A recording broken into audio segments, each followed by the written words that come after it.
Hello viewers and welcome back to the channel. And today, Gaz plays Albion Online. Here we are at character creation. Character creation's pretty simplistic, so not too much to worry about in terms of character creation. Male female options as usual. Skin colour, hair colour.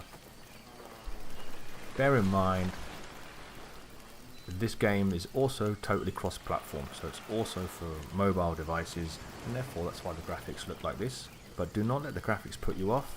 They absolutely have no bearing on the playability of the game. So I'm going to be, as usual, Gaz plays.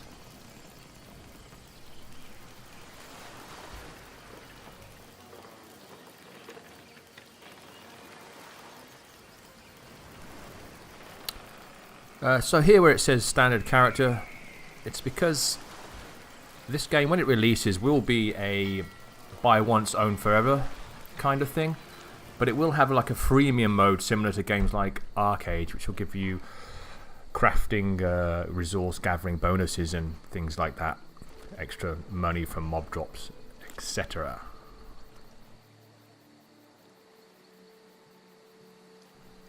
Now, I have a Founders Pack Legendary, so when you log into the game, if you do have one of those Founders Packs, you have Epic, Veteran and Legendary, you can collect your items from the in-game email immediately on entering the game. So here we get the Legendary T3 armor set, which is nice for a little bit of a head start, but you do replace almost immediately because as we come on to the Destiny board sort of quests, you can't do them wearing your Founders gear as such once you need to push past T3. What's nice about this gear, what they've made changes now, before you had to craft them with these selected spells, so each piece of gear has a spell on it and you can select which spell you want, so you can tailor it for gathering or depending on what you're going to be doing, range mode, melee mode, tanky, more DPS, more recovery. So this one deals with the flight mode, where you can either run at like breakneck speed for a few seconds, or you can run at a faster pace for a much longer period of time. Depending, maybe one's for gathering and general traveling, and one would be for escaping shitty situations or PvP. Here I like to take self-heal, out of combat self-heal. It's a great self-sustained choice when you're out in the wilds, gathering or PvEing on your own.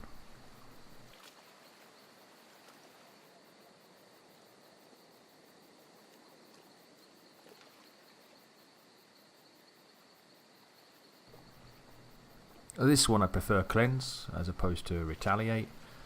Stops bleeds and things like that, burning, dot damage. Great in PvE and PvP. Different armor sets have completely different skills. So the whole point of Albion Online, the big tag sell line for them is you are what you wear. So wearing cloth, for example, gives you more abilities along the mage range. The leather is more along the ranger range, and plate is obviously along the heavy fighter range. But the beauty of it is that you can mix and match these pieces to make hybrid classes. And really every beta, the meta changes and people come out with different things. Wear a light helm, a medium leather chest piece, and heavy boots, or they mix and match it to get the best abilities for what they need to do. Whether it's guild versus guild combat or PvE. You can really sort of play around with it. That and the talents you choose on the Destiny board make your character very different. So we see here that the map, it's pretty huge. It's much bigger than I remember it being in previous betas. Around the edges you see the start zones. That red pin is where we are currently. I don't know where that is. So that's a tier 6 red zone. Ports, lines of travel. Oh, there's more up there. Oh, I do like how they've named a lot of the land masses after the old English kingdoms. Cumbria, Anglia, Brecon Beacons, Wales, north of England. Very nice.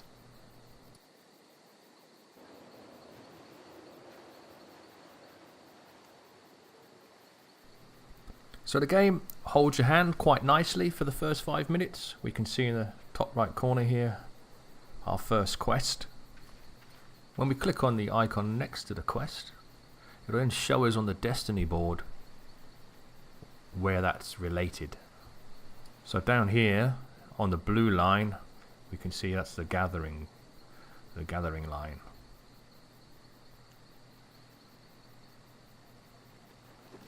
And if you complete that part of it, they're the tools you'll be able to use. So you'll be able to open up each tier.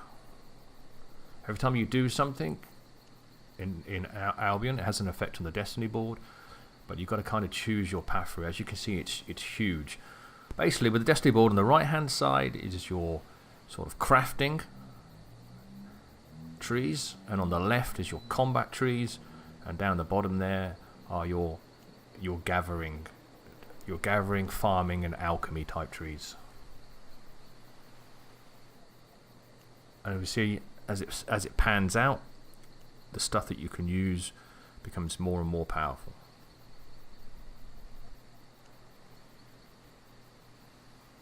Specializing in certain weapons or feats.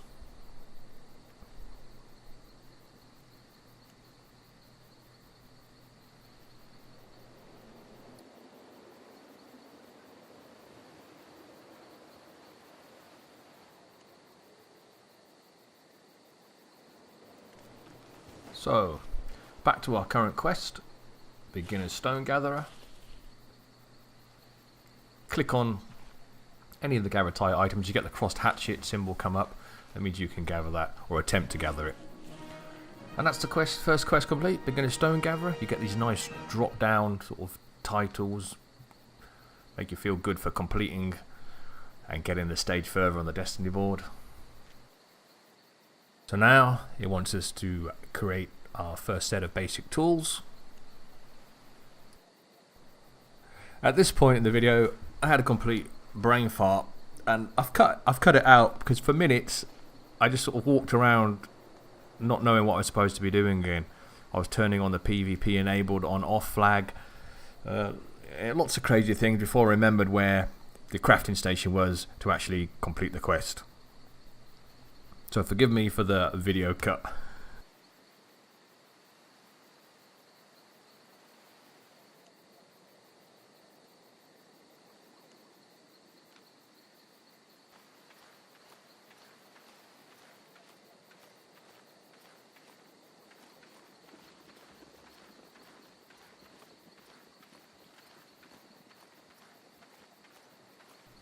Now we're going the right way. And here we are. Again, I forget I'm meant to be making tools. You saw there was weapons.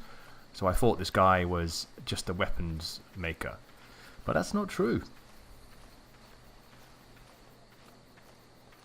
Coming back, click on him again. And then I notice the tool tab. Good job, Gaz.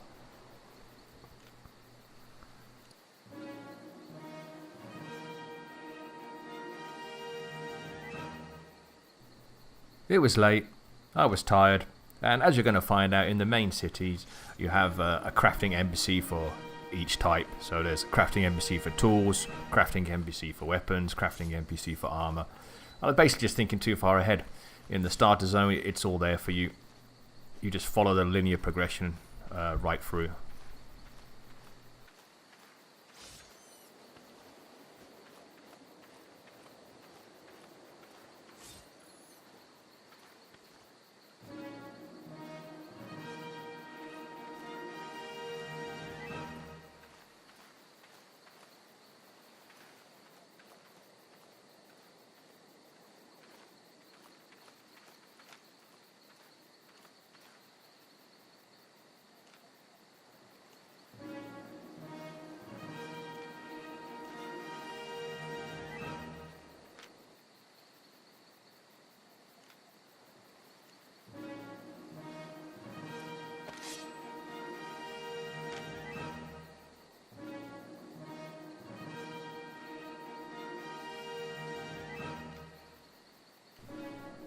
So this one, the adventurer line on the Destiny board, you fill that from doing anything, whether you're gathering, crafting, combateering, your adventurer level goes up, and that allows you to wear higher tier accessories as well.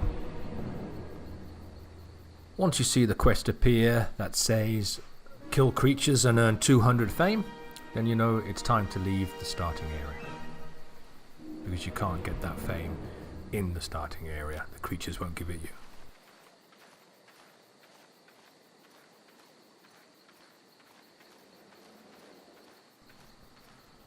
So now we just keep following the path along, and this will take us off the starter island and onto the first starter town.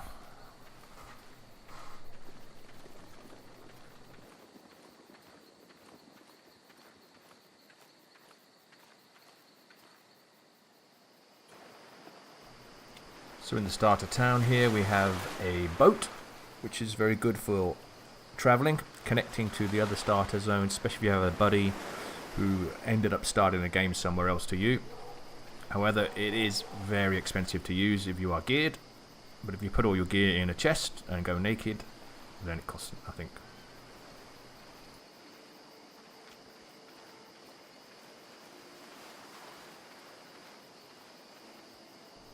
On the map here we can see all the individual crafting stations, which will change your resources into something better, or actually make weapons and armor that you need to make, tools, everything's here. So this is still the day before general release. Already you can see it's pretty busy. Tomorrow will be the public release, and I should imagine these areas will be swamped if this is anything to go by in early release here. What I mean by that is, depending on the level of your founder pack, depends when you can get into the game. And so Legendary gets in, I think, 3 days before the public beta. Epic is maybe 2 days before, and Veteran is everybody else. So as I adjust my settings, I'm going to call it here. That's it for this episode. I will be making more Albion content, so stay tuned. Peace out.